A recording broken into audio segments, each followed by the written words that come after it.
नमस्कार दोस्तों, राधे राधे। ऐसे बहुत से लोग हैं जो ईश्वर के अस्तित्व को नकारते हैं। वो कहते हैं कि अगर ईश्वर है तो दिखाई क्यों नहीं देता। तो अगर दिखता नहीं है तो हम ईश्वर को क्यों माने। जी हाँ, बिल्कुल ईश्वर है लेकिन दिखाई नहीं देता।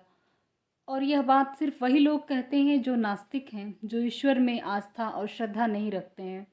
तो आज की ये छोटी सी वीडियो, एक कहानी के माध्यम से मैं आप सभी को यह समझाने का प्रयास करूंगी कि ईश्वर है या नहीं है।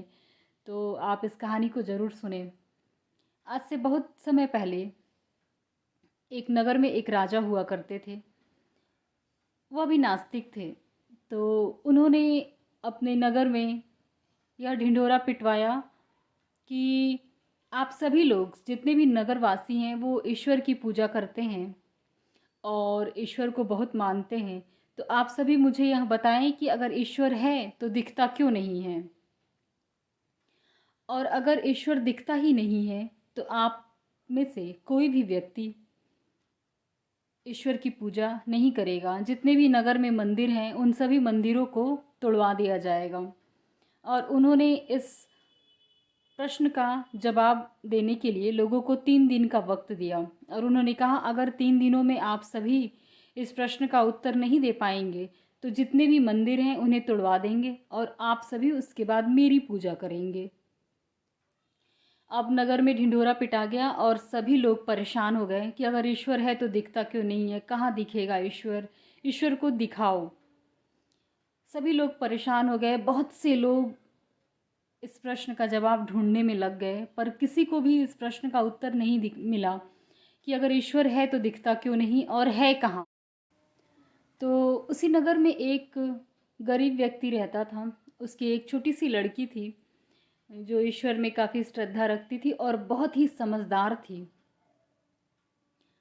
उस लड़की ने अपने पिता से कहा कि पिताजी, मुझे राजा के पास ले चलिए, मैं उनके प्रश्नों का उत्तर दूंगी।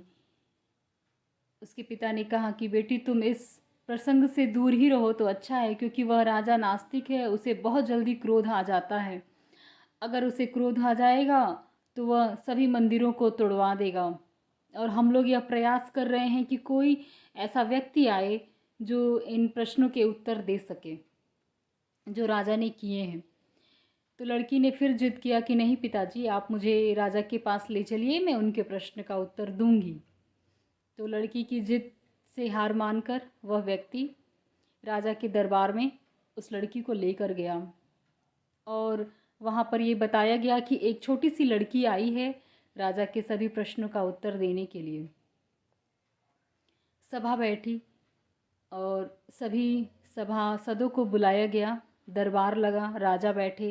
पहले तो राजा ने हंसा कि इतने बड़े बड़े ज्ञानी महात्मा सभी लोग इस प्रश्न का उत्तर नहीं दे पाए। लो, आज एक छोटी सी बच्ची आई है मेरे प्रश्न का उत्तर देने के लिए, अपने भगवान के मंदिरों को बचाने के लिए। तो राजा ने कहा लड़की से कि तुम इन प्रश्नों के उत्तर दे पाओगी, तुम अपनी हंसी ना उड़ाओ, तुम वापस चली जाओ। तो लड़की ने कहा नहीं महाराज, मैं आपके सभी प्रश्नों के उत्तर दूंगी। सबसे पहले तो आप मुझे अपने प्रश्न बताइए। तो राजा ने कहा मेरा प्रश्न यही है कि अगर ईश्वर है तो वो दिखता क्यों नहीं। लड़की ने कहा महाराज, मुझे एक कटोरी दही दिला दीजिए, मैं दही खाने के बाद आपके प्रश्न का उत्तर दूंगी। तो महाराज ने अपने सेवकों से आदेश दिया कि लड़की को दही दिलाया जाए। दही उसके सामने आता है और लड़की दही को लेती है। महाराज कहते हैं कि जल्दी से तुम दही खाओ और हमारे प्रश्न का उत्तर दो, क्योंकि हमें और भी काम करने हैं। लेकिन लड़की उस दही को काफ़ी देर तक देखती रहती है। सिर्फ उसे देखती है, सिर्फ देखती है, सिर्फ देखती है, खाती नहीं। महाराज कहते हैं कि अरे तुम इसे खा क्यों नहीं रही हो, जल्दी से खाओ और हमारे प्रश्न का उत्तर दो।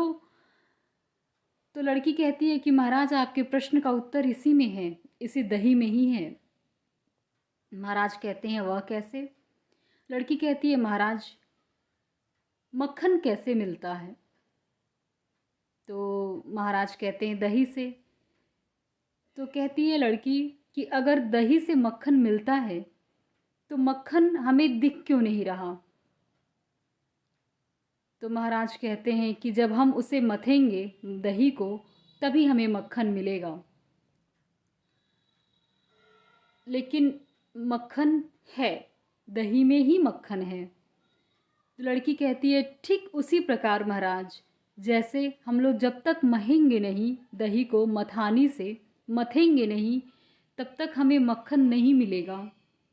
ठीक उसी प्रकार जब तक हम अपनी भक्ति रूपी मथारी से प्रभु का सुमिरन नहीं करेंगे, उन्हें भजेंगे नहीं, तब तक हमें उनके दर्शन नहीं होंगे, तब तक हमें उनके होने का अनुभव नहीं होगा।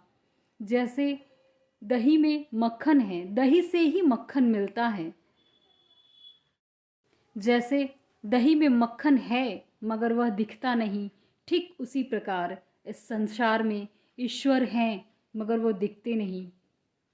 जैसे मथानी से मथ कर हम दही से मक्खन निकालते हैं, ठीक उसी प्रकार भक्ति रूपी आस्था, अपनी श्रद्धा, अपनी सच्ची भक्ति से ही भगवान का सुमिरन करके ही हम भगवान के होने का अनुभव कर सकते हैं। इसी कलयुग में मीरा ने, सूरदास ने अपने भक्ति रूपी मथानी से ही भगवान को देखा, उनका अनुभव किया। तो हम सभी भगवान का अनुभव कर सकते हैं अपनी सच्ची श्रद्धा और सच्ची भक्ति के माध्यम से। भगवान हैं, इस संसार में भगवान हैं, बस आपको सच्ची श्रद्धा और सच्ची भक्ति की ज़रूरत है। जय श्री राधे।